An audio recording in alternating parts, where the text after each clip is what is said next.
So born and raised in St. Louis, have always loved St. Louis, city, county, country. I've been living downtown now for the last 10 years and have really invested a lot of my time and energy and efforts in the revitalization efforts. I serve on different boards. I work with the Rotary Club. I've been on the board of the Greater St. Louis YMCA here downtown, so I've been able to give that back. I became self-employed 6 years ago this January.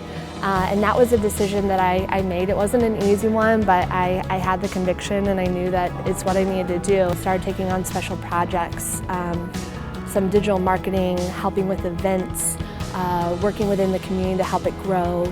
Have been really active and also served on the board for the last 4 or 5 years of the Downtown Neighborhood Association. Our history with blues music and how that moved, up the Mississippi, and you have that movement combining with the kind of ragtime, and all of a sudden we have St. Louis blues, which for those musicians out there and music enthusiasts know that pretty much every other kind of music and genre of music is derived from blues.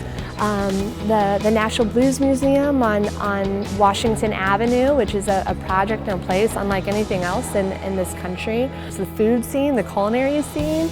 I love to eat, and I love to eat local, and you're not settling for an okay hamburger or hot dog or bar food when you go out. I mean, you can have a true culinary experience, whether it's a delicious taco at one of our many amazing taco joints, or a world-class meal at one of Gerard Kraft's restaurants, a James Beard Award winner.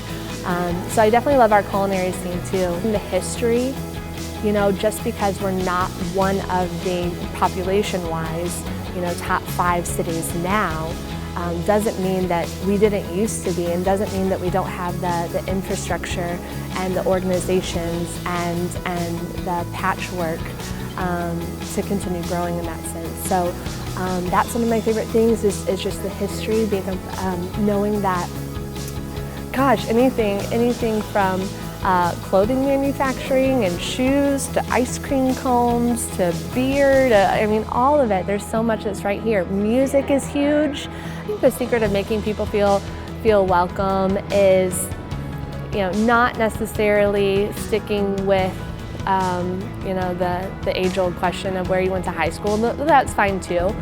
People have different opinions on that question. I think that if you look at the psychology behind it, people just want to make a connection and kind of get a feel for where you're from. But to make people feel welcome, it's asking questions to figure out who they are and what their story is, and realizing, and I think that this is where St. Louisans can do a little bit better, and we are doing better, is realizing that St. Louis, though it does have that hometown, close-knit, you're only a couple degrees away from someone that and I love that about St. Louis.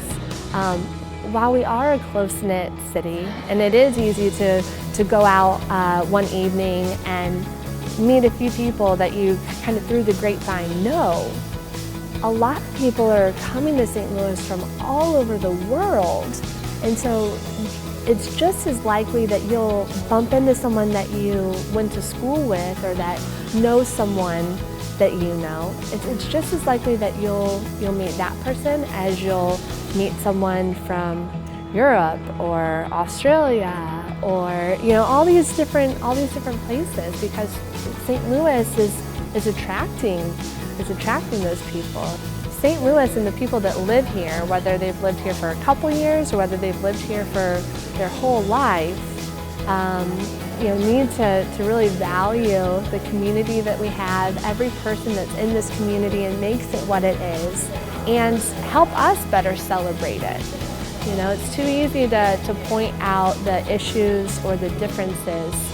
That's easy. Anyone can do that, and quite frankly, the media is doing a great job focusing on those things. So I feel it's our civic duty, and it's our job, just as members of the community, to focus on the amazing attributes that we have and what's working in St. Louis. I'm Dana K. Goddard. I lead STL Live, and I'm the St. Louis champion.